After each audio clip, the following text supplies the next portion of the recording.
Inilahat ni Emma ang tunay na katauhan ni Reka, ang kanyang ginamit na kakayahan upang maitakas si Reka sa ibang panahon at mailigtas sa digmaan sa kanilang bayan. Subalit ang kakayahang ito ay maigpit na ipinagbabawal. Susumpain ang gagawa nito at patuloy na gagala sa daigdig ng walang kamatayan. Pagkalipas ang 400 taon, muling nagtagpo ang ina at ang anak. Subalit dahil sa sumpa, kahit kailan ay hindi nila mahahawakan ng bawat isa. Hindi rin maikakailang suliraning dulot ni Corey, ang kapatid ni Reka, ngayong dinala sila sa isang panahon. Ang hamon sa kakayahan ni Reka. Reka! Hindi ko akalain maniniwala ka sa mga ganyang kwento! Huwag na po kayong magtampo! Nung una naman, hindi rin naman ako makapaniwala eh! Yan ba ang igaganti mo pagkatapos itang palakihan at papag-aralin? Or how about we start over again? Well, fine then.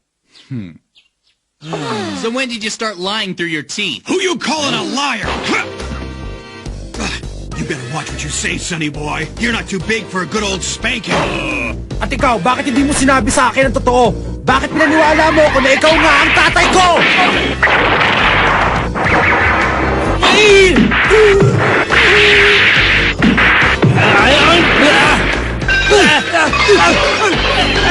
Wala naman talagang patutungan itong away na to eh. Korek ka dyan.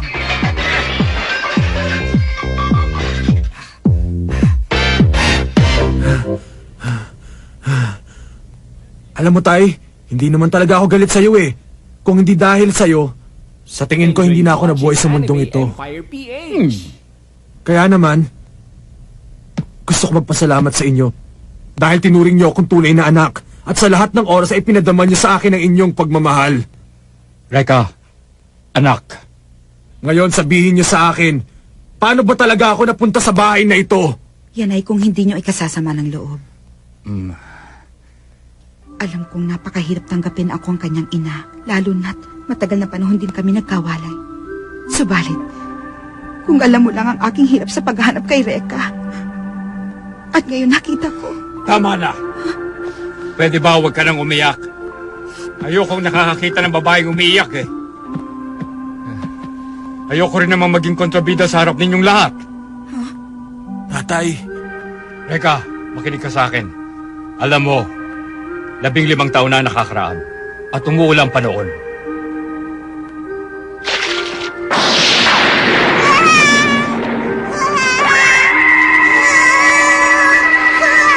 Ha? Ha? Ano ba ito? Isang sanggol. Saan ka ba naman nanggaling? Na mahulog ka sa aking mga kamay. Ang pangalang Reka ay nakasulsi sa iyong kasuotan. Naghanap ako ng mga taong pwedeng umampun sa iyo pero wala akong makita. Kaya pinasya kong kupkupin ka na at ituring na anak. Alam mo ba na para kang bagyo na dumating sa buhay ng binatang ito? Anong binata? Hindi ba ang sabi niyo sa amin matagal nang patay ang asawa ninyo? oo nga pala, sino naman yung babae na sinabi mong nanay ko na nandyan sa litrato? Yan babae yan. Yan ang paborito kong artista dati. Naku po! Hindi ba lang nahulaan ni Reka na artista ang babaeng yan sa pelikula? Ang galing ko talaga. Yeah! Ano ba yan? Oo nga, Ay, Nay, alam mo na ngayon ang hirap na pinagdaanan ko sa taong yan. Oo, natutuwa ko't naging mabuti siyang ama. Sabi na sa'yo, may apil pa rin ang tatay mo. Kayo rin pala kayo. Sa totoo lang, napakababaw naman pala ng nanay mo eh. Bagay nga sila ng tatay mo. Oo nga. Ay, di bali na nga. Alam nyo, pinapunta ko kayo dito dahil may importante akong sasabihin sa inyo. Ngayong bakasyon, pupunta ako sa bundok dahil gusto kong sanayin ang sarili ko. Ha? Kasi siraan ka na ba? Siguro nga, dahil gusto kong ulit makalaban si Kuray. Pero kuya, sa susunod papatayin ka na niya.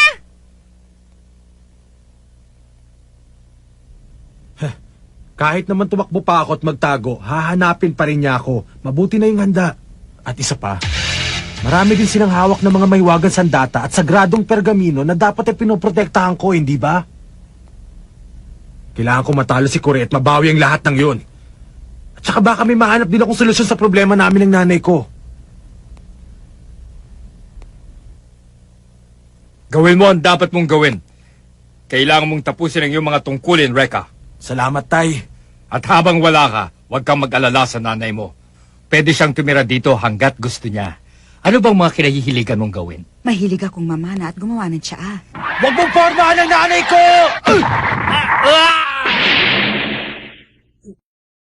Sorry, Tay. Bye-bye. Reka! Batang yun talaga. Reka,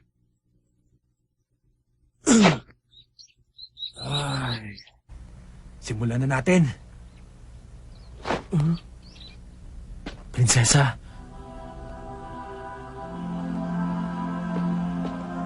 Reka, aalis ka na lang ba nang hindi mo man lang sinasabi sa akin?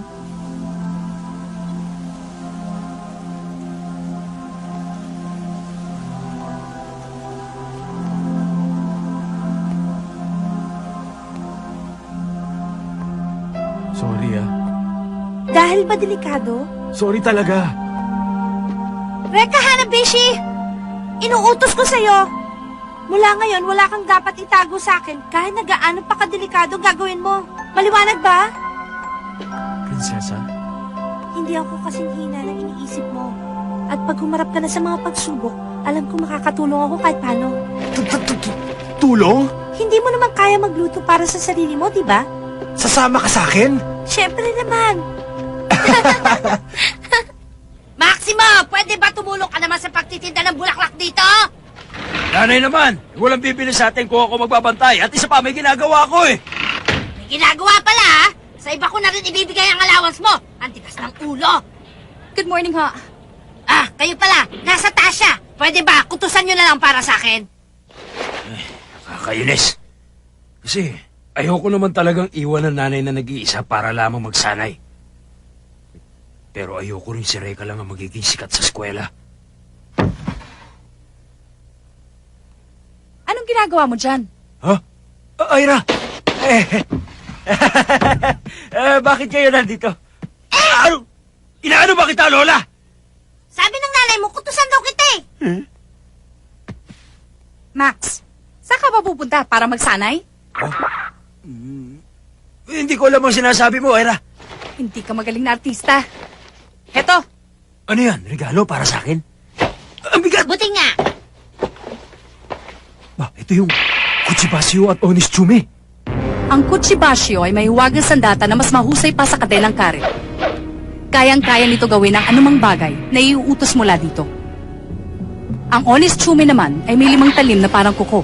At sa kamay na isang dalubhasa, kayang-kaya nitong tapatan ang lakas ng Kugan Angki.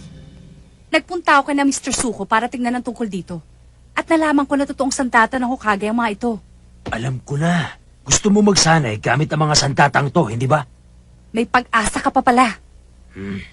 Makinig ka, Max. Kilala tayo sa eskwela at alam nila na walang nakakatalo sa ating dalawa. Kaya lang, nang nilabanan natin si Kuray, tinalo niya tayong parang mga baguhan. Napahiya tayo. Alam niya na mas mahina tayo kay Reka.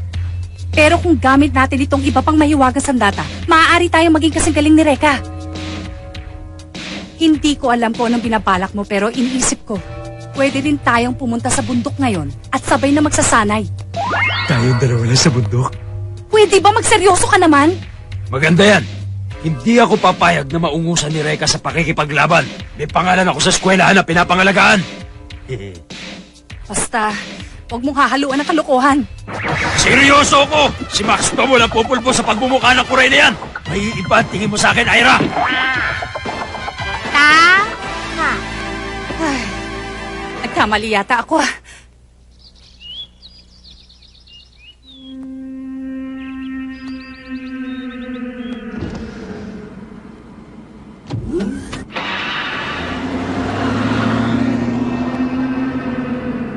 Bakit nyo naisipan na ilipat dito mga gamit sa pagkuklon? Nasa uling bahagi na kami ng aming mga eksperimento at nararapat lamang na malapit sa langit ang aming ginagawa. Kumbaga, isang pilosopiyang murat. At isa pa, ito ang gustong mangyari ng aking ama. Sumusunod lamang ako.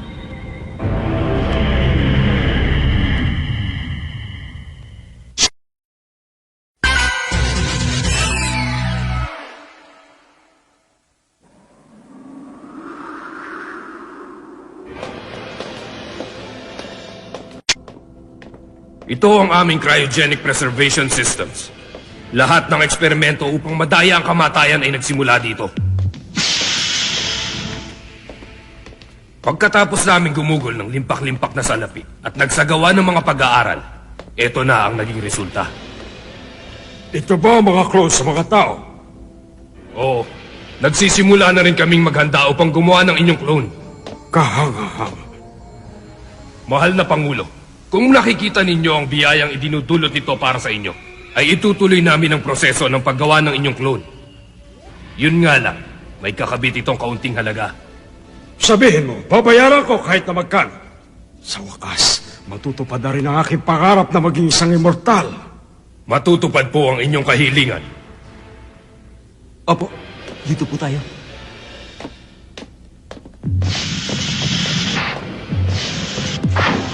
Ang tao nga naman, kahit na siya pa ang presidente ng pinakamakapangyarihang bansa, para pa rin siyang bata.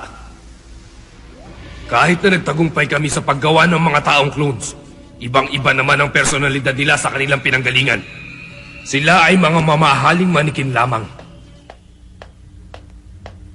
Mr. Mori, may bisita kayo, ang anak nyo.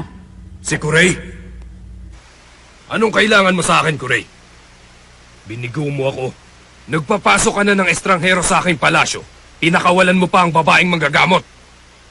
Alam ko na kayang-kaya mo silang ubusin kung gugustuhin mo. Pero hindi mo ginawa.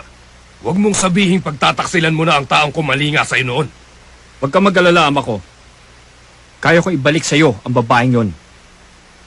Sa ngayon, may malaki akong binabalak. Maaari bang tignan niyo ito?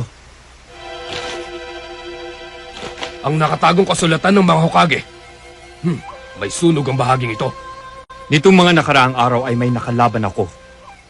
Isa rin siyang Flame Master na nagngangalang Reka Hanabishi. Ang nawawalang bahagi ng kasulatang yan ay nagpakita na lamang kasabay ng apoy. Matagal bago nawala ang apoy, subalit nang mawala ito. Noon lumitaw ang mga mahiwagang salita na yan. Kapag ang tunay na Flame Master ay dumating, ang lahat ng lihim ng mga Hokage ninja ay mabubunyag. Ibig sabihin, mabubunyag lamang ang lihim ng Hokage sa karapat-dapat na Flame Master. Isa lang sa aming dalawa ni Reka ang dapat matira. Ama ko, nais kong kalabanin siya. Sumpay ng Rekang yon. Gagawin kong isang malaking pagdiriwang ng kanyang kamatayan. Ano naman ang gusto mong gawin ko para sa'yo? Ama ko, buhayin mong muli ang Urabuto Satsujin. Ha? Urabuto Satsujin? You want to bring back that bloodbath? It's too brutal.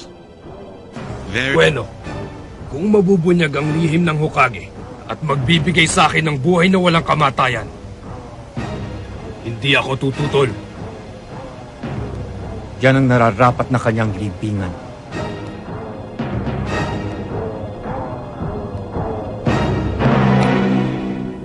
Prinsesa, kahit na anong mangyari, huwag kang lalapit sa akin, ha?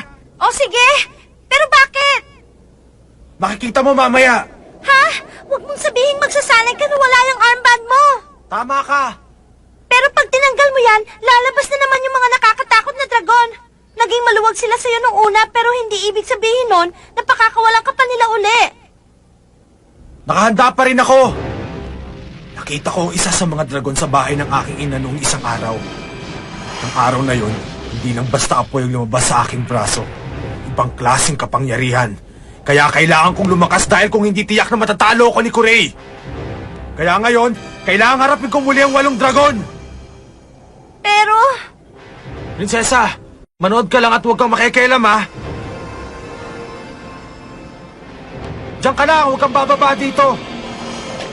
Panoorin mo kung paano ko tatalunin ang 8 dragon sa paraang alam ko! Flame Dragons!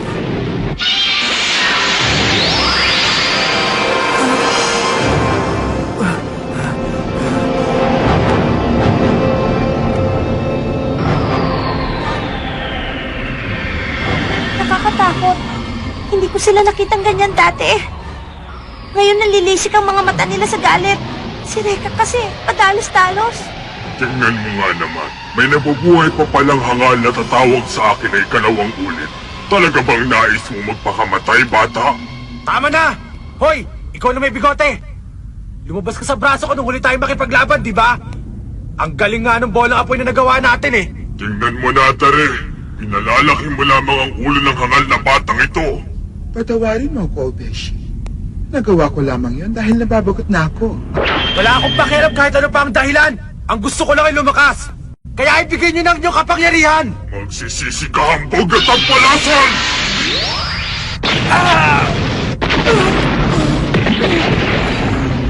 Reka! Diyan ka lang! Okay lang ako, prinsesa. Alam kong mahina ka pa rin. Nauunawaan kung pagnanasa mong makamit ang aming kapangyarihan. Subalit hindi namin maaaring ibigay ito dahil hiningi mo lamang. Hindi mo kami alipin. Pero kung nais mong makamit ito, pasunurin mo kami gamit ang sarili mong kakayahan. Sige, okay lang sa akin yun. Paluluhurin ko naman kayo sa aking harapan. Apo! Lagot ka ngayon.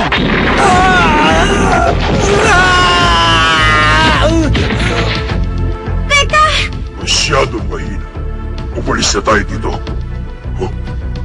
Hindi man lang natin matapos nating atakihin. O ano, hanggang dyan na lang ba ang kapangyarihan ninyo? Huwag niyo sabihin ganyan kayo kahina. Ang mabuti pa, magsama na kayo para medyo naman lumakas ang konti. Pinapatawa mo ako. Tiyak na hindi ako mababagot sa mga gagawin namin sa iyo. Hindi ko na siya mapapatawad pa ngayon. Sige lang, nakahanda na ako sa inyong lahat. Magtatagumpay ako sa inyo! Yeah!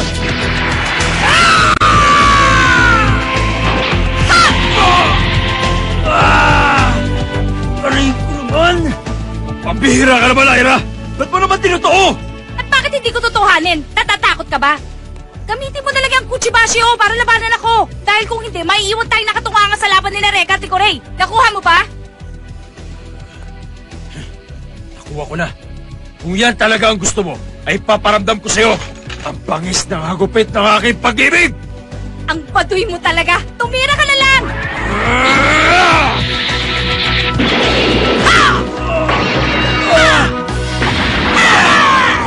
Tama na! Lalakas nga kayo pero bago mangyari yung patay na kayo!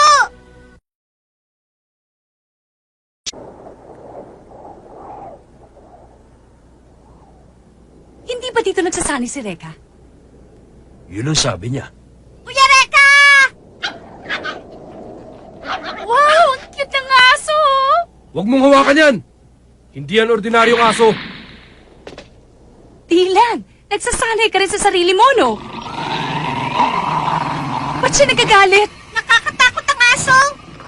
Nandito ako upang maghatid sa inyo ng isang mahalagang mensahe. Ang aso! Nagsasalita? Ang teknik niyan ay tinatawag na Kuchiyose. Isang kakayahan ng ninja na gumamit ng hayop o ibang bagay para magsalita. Ibig sabihin, pinagbabantay sa atin ngayon dito. May dala akong mensahe sa inyo mula kay Master Kurei. Sabi ko na nga ba? Kaya ko kayong tapusin anumang araw, anumang oras. Kaya lang hindi yun makakapagpasaya sa akin. Kaya inaaniyahan ko kayo sa aking paligsahan, ang Urabuto Satsujin. Inihahanda na ang pagdarausan nito. Ano ba yung Urabuto Satsujin? Masama ang naririnig ko tungkol dyan. Maraming namamatay na tao. Kaya huwag kayong papayag. Hindi namin kayo papayagang tumanggi sa aming paanyaya.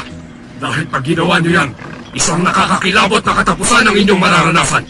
Sa bagay, yun din ang magiging kapalaran niyo pag pumasok kayo sa paligsahan. Magandang ideya yan. Tinatanggap ko. Oh, kamusta na kayo? Reka! At si Ana? Sabihin mo sa amo mo, handa na akong talunin siya. Mangas kang talaga. Wala kang karapatan para insultuin ang aking Panginoon. Hindi kita mapapatawad. Iniinsulto ko lang si Kuray, nagalit ka na. Eh kung ganon, tayong dalawa na lang maglaban! Tapos ka na!